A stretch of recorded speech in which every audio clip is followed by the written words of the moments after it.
The plan by the federal government to scrap the Petroleum Equalization Fund has been condemned by the social cultural group United for a Better Nigeria on the grounds that it will cause more hardship for Nigerians. The fund is meant to oversee petroleum bridging activities, which is the responsibility of reimbursing marketers the cost of transporting white petroleum products from the supply point to the real outlets. How much of this impact can this have on the Nigerian oil sector, and recently lost the #1 position as Africa's biggest oil exporter to Angola? What does this mean to the country?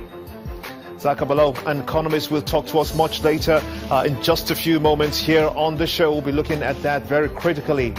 Indigenous people of Biafra IPOB leader Nnamdi Kanu has fulfilled his bail conditions described by many as being stringent and almost impossible to meet. But he has done that. The condition for the bail was made possible by a Jewish high priest, a senator from Abia State, and an Abuja-based chartered accountant. The Abuja Federal High Court, presided over by Justice Binta Nyako, had on Tuesday granted bail to the detained leader of the IPOB, which is canvassing for separate states from Nigeria. Data feeds are coming through in one place simultaneously on all our social media platforms. We'll focus on the biggest stories here at channelstv.com, youtube.com/channelsweb, where you can find all our top stories. Be part of the show. Tweet at YouGimba003 and also use the hashtag Channels State of the Nation to air your thoughts on the subject. At least 5 soldiers were killed and another 40 were injured when a Boko Haram jihadist rammed an explosive-laden pickup truck into a military convoy at Munguzung village in Borno State, northeast of Nigeria. According to security forces there, the convoy was heading to the garrison town of Damboa, some 90 kilometers from Maiduguri, the Borno State capital. The bomber, believed to be loyal to a factional leader, Abu Musab al-Barnawi, targeted the convoy, which was conducting clearance operations between Yobe and Borno states. What does this latest attack on military targets in recent times tells us?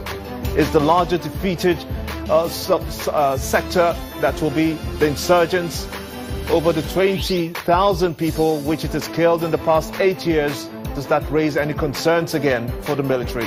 In a moment, we'll also speak to the theatre commander, Operation Lafia Dole, Major General Lucky Rabo. It's prime time in Lagos, and this is State of the Nation.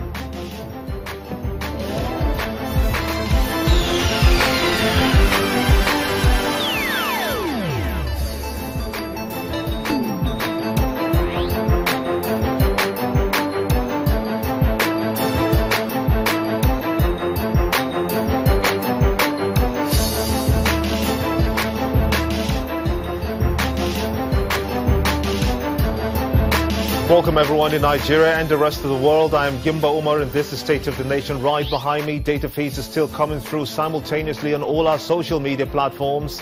Tweet at Gimba Umar CTV and use the hashtag State of the Nation to air your thoughts on the subject. We begin with the Petroleum Equalization Fund, which has been proposed to be scrapped by the government. Zakka, Bala joins me right here in the studio, and from our Abuja studios, Olabode, Showunmi, and energy and economist. He joins us also as well. Many thanks indeed, gentlemen, for coming on the show. Let's take a look at what is happening at this time. If this scales true, let's begin with you, Zakka. If this scales true, will this further impoverish the people of this country? Correct. It's really worrisome because the government is basically trying to transfer its economic responsibilities in already contracted and constrained economy to citizens that are already groaning in pains, and the economic sectors are also groaning in pains because of rising energy costs.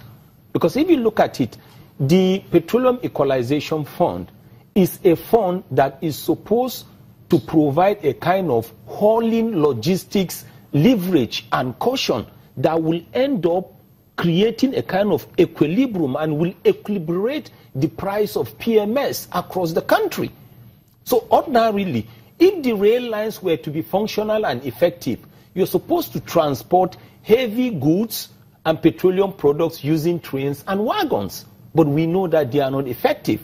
So if the government goes ahead with that measure, it is really going to transfer so much burden on Nigerians who are already groaning in pains. Let's talk to Olabode Showunmi. He's in our Abuja studios. I want to thank you so much indeed for staying there. When we had the deregulation earlier in the year, clamored by so many, we did see that happen. We did see that happen when we had so many people clamoring for that deregulation. Has that worked in favor of this Petroleum Equalization Fund, do you think? Well, I don't think it's the policy itself that is faulty. I think the devil is in the details. When the regulation was called for, what the metrics and the figures for deregulation were not properly ironed out.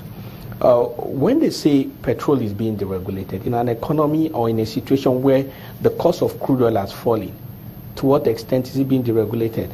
Nobody has given an official cost of the landing price of PMS. And if we don't have an official price of the landing cost, then it becomes difficult to know officially what is being deregulated. There are a number of other economic indices that we could go into, but which are not necessary. But the key point with respect to deregulation that I want to say is that the details were not properly worked out. At least they were not largely made public for better analysis, for better information to the general public, so that we could really know what they were really talking about. Okay, let me put you on hold for a minute or two and come back to Zakka in the studio here. How do you see this working in the overall picture?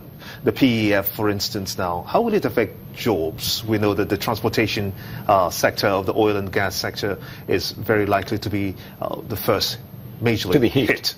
First of all, I mean, something is happening that is very, very clear. Nigeria is suffering from very, very high infrastructural deficit and lacunas that need to be addressed and filled. That is already known. We're talking about a country where between 1965 and 1989, in 24 years, the then generation of leaders were able to construct 4 refineries. The first refineries in 1965, the second refinery, Warri Refinery, in 1978, then Kaduna Refinery in 1980, and the second Port Harcourt Refinery in 1989. But from 1990 to now, 2017, 27 good years, the current generation of leaders have not been able to construct 1 additional refinery and have not been able to even maintain the ones they inherited. That will clearly tell you that we will experience energy crisis and we are going to have infrastructural deficit.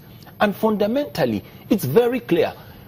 If you deregulate in a weak economy, you will grind your economy to a halt.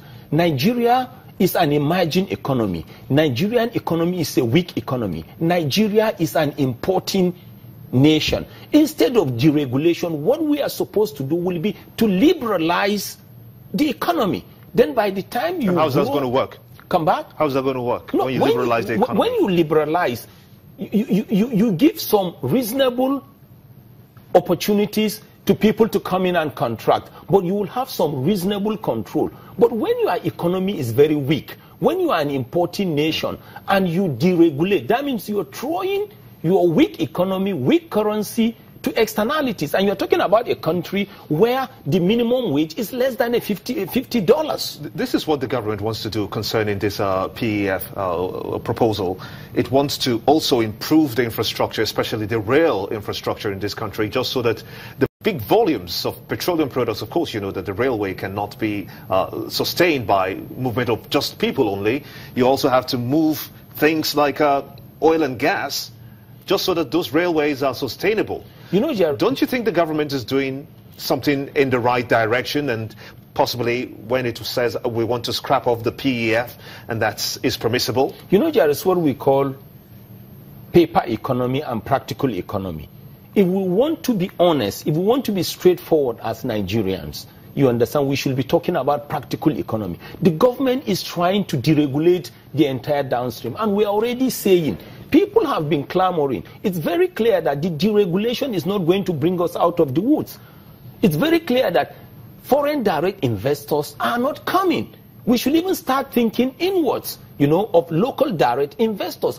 What will make investors to come in is you building institutions and showing that you can conduct your services in an ethically manner. So that is what is going to bring us out of the woods. Outright deregulation of a weak economy, weak currency, and already prostrate people will just grind our economy to a halt. We should consider liberalization. And liberalization, just like the case of the telecoms. A lot of people think the telecoms industry was deregulated. No, it was liberalized. You have the government sectors and other practical players coming. So if the government sectors will die a natural death, let them die, just like Nitel. Okay, let me put you on hold too. Mr. Showunmi, you know what the government, you're in the sector, you know, you are in the know of what is happening. The government wants to, one, culminate all the little subsectors in the oil sector and make them into one. I believe they call that the PRC, that would be the Petroleum Regulatory Commission. That in effect cancels the NNPC, for instance, the PPPRA, the DPR. Is this a move that the government can sustain, bringing everything under one umbrella? What advantage do you see in this one?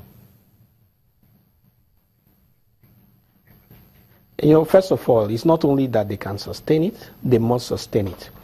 With due respect to the learned gentleman that was speaking, there is no model that has been proven to be successful except the free market enterprise. And basic economics, anywhere in this world, as long as it's attached with democracy, advocates free market enterprise.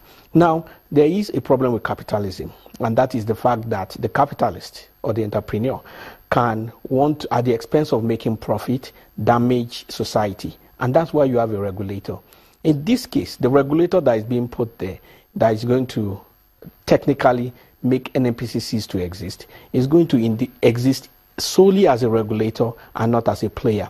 As of today, significant part of the regulation of the oil and gas industry lies within NNPC. NNPC itself is a player in the industry. So technically, you have a player that is also a regulator, and that is not right by any by any economic indices. And given that that is the situation we find ourselves, we are not just going to give up and say there's nothing that can be done. So any move that will ensure independence, any move that will ensure separation of entities, separation of powers, whether it involves NNPC or involves any other entity, is a welcome development, not just for the industry, but for the long-term health and long-term improvement of Nigeria as a nation.